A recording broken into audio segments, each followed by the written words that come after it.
Welcome back to my dark corner of this sick world. Yeah. What do you want? The Warrior and the Sorceress is an unofficial remake of Sergio Leone's A Fistful of Dollars.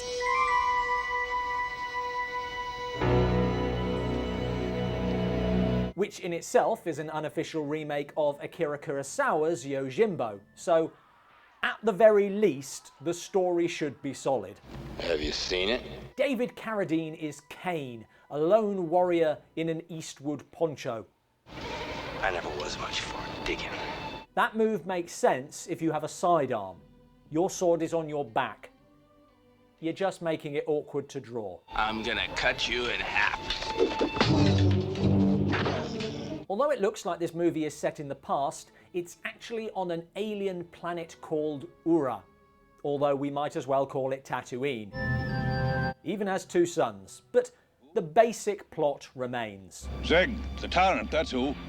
That's his compound there. One village, two warlords. Each of these scum pits his hired soldiers against the other for control of the world. It's the poor villagers caught in between who suffer. First, we meet Bal Caz the Hutt. You will fight for Bal Caz? Even has his own version of Salacious Crumb. Kain sides with him first, killing the guards on the well belonging to the other warlord, Zeg. The peasants, desperate for water, take their chance to have the medieval equivalent of a wet t-shirt competition. And as the film goes on, you will notice in the women's costumes a very subtle tendency towards exploitation. This is Nadja, who has been imprisoned by Zeg, which presumably explains her wardrobe. Nope. Even after she's rescued, she is bare-breasted in every scene in which she appears. Even when she's wearing a monk's cassock. Zeg is holding her because he wants her to create some sort of super weapon. You've got one more chance to make me the sacred sword of Ura. And she and Kain clearly have some prior connection. There was a time when I could command. And I would obey. Kain rescues her from a creature, part Return of the Jedi's Sarlacc, part Little Shop of Horrors Audrey 2. This makes Zeg, for whom Kain is now working, very suspicious. How could this have happened? After a brief period of total idiocy. And he sets a trap. In honor of my new sword, I've ordered special entertainment. It's just a dancing girl.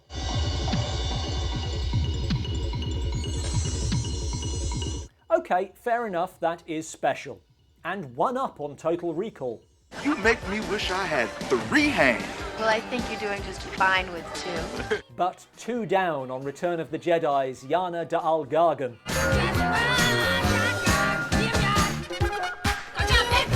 But that's not all that makes this girl alien.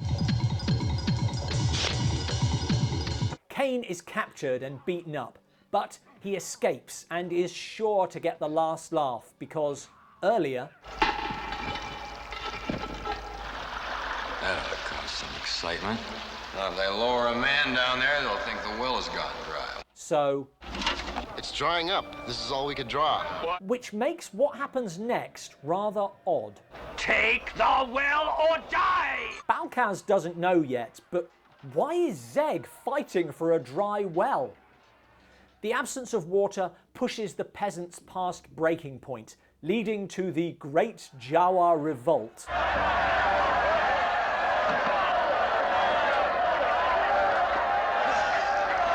Doesn't go well.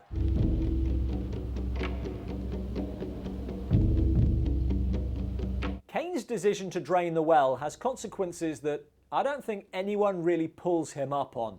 And now someone else arrives in town.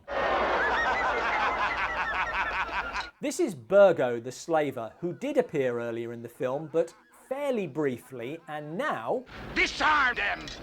What are you doing? I thought you were my friend! Apparently not. Slavers have no friends. And maybe you want to ask yourself why that is. Zeg had already killed Bal Caz. Both bad guys have now been killed, and not by Kain, who is now healed, and Nadja has knocked up a magic sword for him so he can confront Burgo. Master, look! Obviously, Burgo is a bad guy, but in the context of the film, he's not the bad guy. It drains the catharsis from a story when the good guy doesn't get to take out the bad. The only bad guy left is Zeg's henchman, Keith, whom Burgo has captured. Water has been drained off. Burgo's army charges. Kill him! And attacks one at a time. Incidentally, that sword cut through an anvil a minute ago. Now, I don't see it having any effect at all.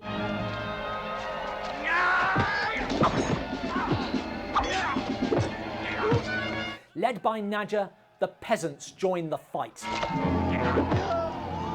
And free Keith, purely so Kain can have a fight that actually means something.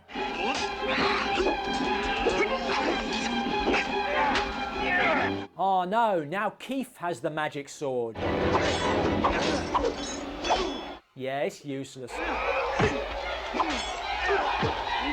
On the one hand, it's good that Kain wins through skill, and not just because he had the better weapon.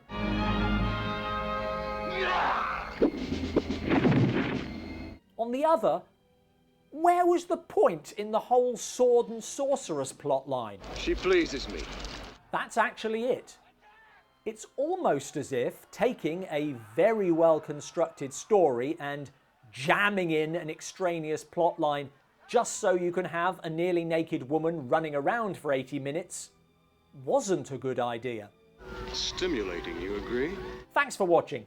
To see an uncensored version of this review, join us on Patreon as an acolyte. It's rare to see a story that's been covered by two such great directors. What are your favourite films by Akira Kurosawa and Sergio Leone? Let us know in the comments below. Come back to us.